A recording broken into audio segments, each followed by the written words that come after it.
Madhara ya jumla ya kimwili na kisaikolojia ya utoaji mimba. Mosi, madhara ya kimwili kwa mama wa mtoto.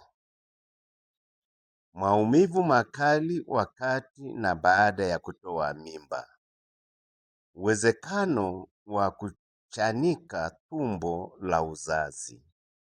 Uwezekano wa kulegea mlango wa tumbo la kizazi na hivyo kutoka kwa mimba zinazofuata. Uwezekano wa kupata maambukizi ya magonjwa hasa kama kondo la nyuma halikutoka vizuri. Uwezekano wa kupoteza damu nyingi na hivyo kusababisha upungufu wa damu. Vipande vya kichwa vyaweza kuchana mlango wa mji wa mimba. Uwezekano wa kuharibu mfumo wa neva. Pili, madhara ya kisaikolojia, post-abortion syndrome kwa mama mtoto. Madhara haya ya kisaikolojia, kiakili, kutokana na kushindwa kukabiliana na hofu na hasira, uchungu na huzuni itokanayo na kuumwa mtoto. Mhusika anakuwa na huzuni na kujikatalia, yaani kukataa kuwa dalili zinazomtokea zinatokana na kumuua mtoto wake. Dalili hizo ni pamoja na kujisikia mkosaji, nimemuua mtoto wangu. Hali hii hutokea hata kama mmoja anajaribu kuikwepa na kuonyesha kutojali au kuwa na furaha bandia. Ndoto na maono kuhusu mtoto aliyeuawa na wakati mwingine kuweweseka. Kumbukumbu, yaani kulikumbuka tendo lenyewe na hata kukumbuka siku na saa ambaye mtoto aliuawa. Kukosa amani na kujijutia, kujisikia vibaya katika nafsi na mbele ya watu. Kujiona kuwa umedunishwa, kujiona mnyonge, kujiona mbaya. Hofu ya kupata ujauzito tena au kuwa na hamu ya kupata ujauzito na kuzaa ili kuziba pengo lililotokana na kumuua mtoto aliyetangulia. Kupoteza uwezo wa huruma kwa wengine, hasa kwa watoto wachanga, akina mama, wajawazito au wanyonyeshao. Mwanamke aliyetoa mimba hushindwa kumshika na kumkumbatia mtoto mchanga. Kupoteza hamu ya tendo la ndoa na kujenga uadui dhidi ya wanaume, hasa mwanamume aliyempa mimba na kumshawishi kuitoa. Kukimbilia kwenye madawa ya kulevya au ulevi wa pombe akidhani yatamsaidia kutibu kusahau hali zinazompata. Uamuzi ambao unamletea matatizo zaidi. Huzuni inaweza kujitokeza katika hali ya uchungu, kutokuwa na raha, kutopata usingizi vizuri, kupoteza hamu ya kula au kula sana. Anaweza kulia kimya kimya, kujitenga na watu. Huzuni ikidumu muda mrefu, mwanamke anaweza kufanya majaribio ya kujiua. Kujitenga na Mungu na ushirika wa pamoja katika ibada, akidhani Mungu atasamehe na labda waumini wenzake watamcheka. kuonyesha vitendo vya ukali, hasira, kukata tamaa na kukosa uwezo wa kusamehe. 3. Madhara kwa baba wa mtoto aliyeua. Hasira yaweza kuelekezwa kwa wengine au kwa mwenyewe. Hasira na kukata tamaa kunatokana na kukosa uwezo wa kumlinda na kumtunza mtoto aliyeuawa. Kujisikia mtu mwenye huzuni, aibu, mkosaji na kukosa amani. Kukimbia kwenye pombe na dawa za kulevya kama hatua ya kusahau uchungu na hasira. Kukimbilia kwenye pombe na dawa za kulevya kama hatua ya kusahau uchungu na hasira. Kujenga tabia ya kuwakwepa watu, hata marafiki na ndugu kama hatua ya kulinda siri. Anaweza kushindwa kutekeleza vizuri majukumu ya kikazi au hata masomo kutokana na kupoteza uwezo wa utendaji na hata kumbukumbu, na aweza kushindwa kufanya maamuzi. Anaweza kujiingiza katika mambo yenye hatari maishani.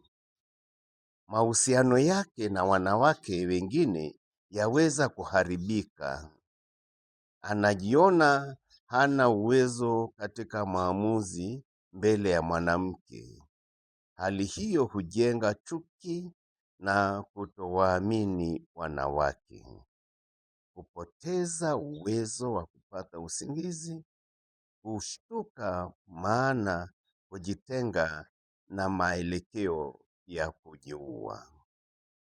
Anaweza kupoteza uwezo wa tendo la ndoa. Wanaume wengine wanajenga tabia za vitendo vya ngono zitumiazo njia nyingine kwa vile wanaamini kuwa hawatawajibika, kuogopa mimba. Njia hizo ni pamoja na kuangalia picha za mapenzi, kupiga punyeto na wengine kuingia kwenye vitendo vya ushoga. 4. Madhara kwa watoto waliosalimika, abortion survivors. Watoto waliosalimika ni wale ambao wamezaliwa kabla au baada ya wenzao wa familia moja kuuawa. Wamezaliwa baada ya kushindwa jaribio la kuuawa. Mama zao walijaribu kuwaua lakini wakapona. Wanaishi katika mazingira ambapo wazazi wao wamewahi kuwatishia kuwaua. Wamezaliwa katika mazingira ambamo wazazi wengi wameuawa. Wamezaliwa katika nchi ambazo zinapitisha sheria ya kuua watoto kabla ya kuzaliwa. Watoto hawa wanaathirika kisaikolojia. Hali hiyo inaitwa post-abortion survival syndrome. Hali mbaya kuliko zote ni ile ya kujisikia kuwa hawastahili kuishi. Hawaoni thamani ya uhai na hawaoni kuwa wengine wanaweza kuwa nayo. Hawathamini uhai wao wala wa wengine. Hali nyingine ni kuwa na hofu ya kufa na hivyo wanashindwa kufanya mipango ya maisha. Wanafikiri wanaweza kuuawa muda wowote. Wanashindwa kuwaamini wazazi wao na mamlaka ya wazazi.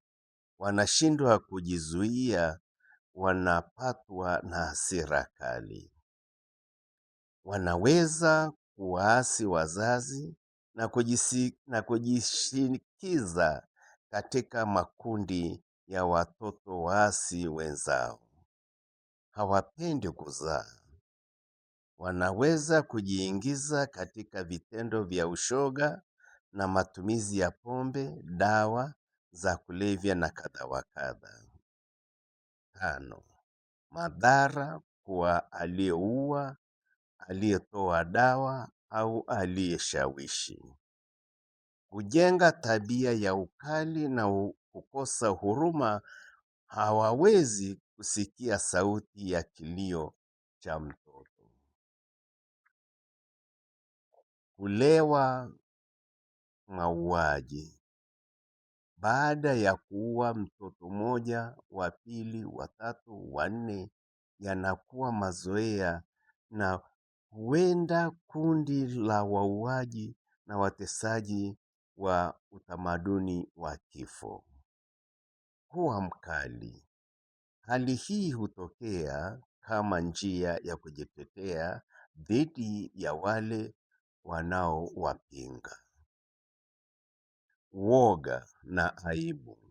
Watu hawa hawapendi wajulikane kama ni wauaji, na wakijulikana hujificha kwa aibu. Maono, kuweweseka na kumbukumbu za vitendo vyao. Kujenga mazoea ya kunywa pombe na kulewa kama hatua ya kujaribu kusahau madhambi yao. Hisia za ndani kabisa za kujisikia muuaji na mkosaji. Hukwepa nyumba za ibada kwa vile wanaogopa kuumbuliwa na imani zao. Mgongano wa dhamiri kati ya wema na ubaya.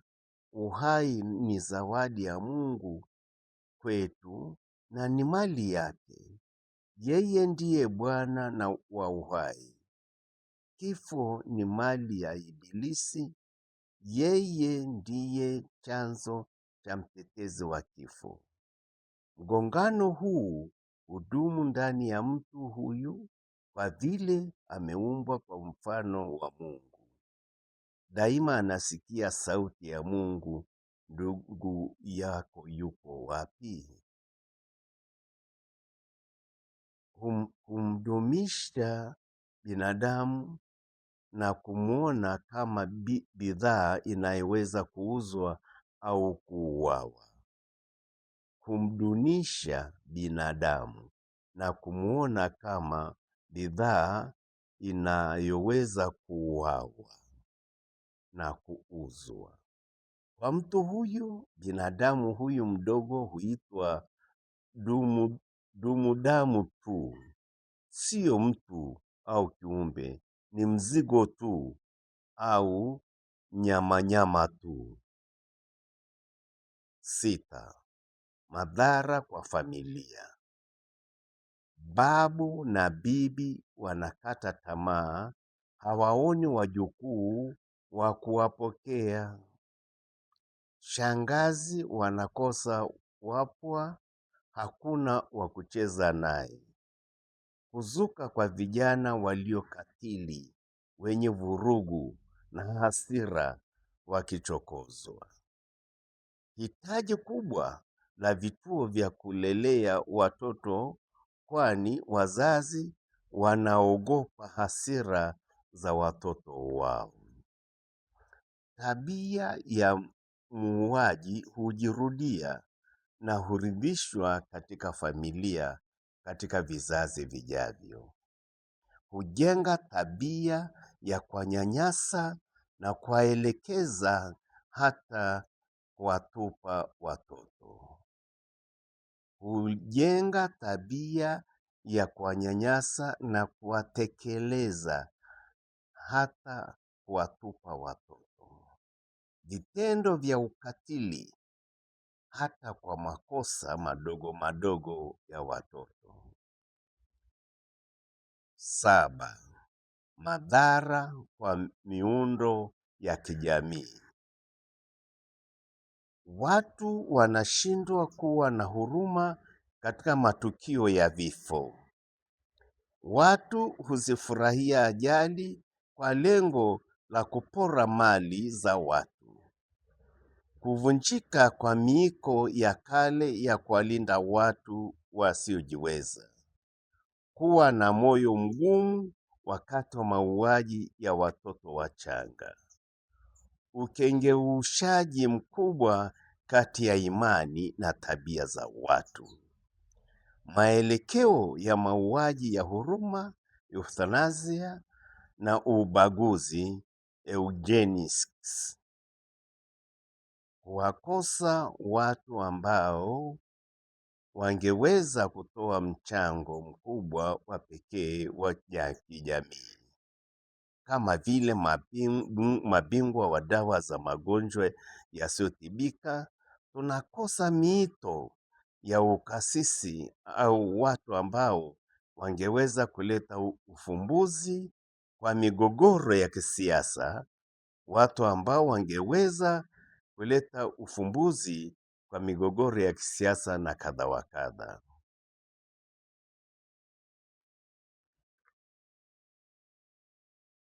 Mungu awabariki Baba na Mwana na Roho Mtakatifu. Amina.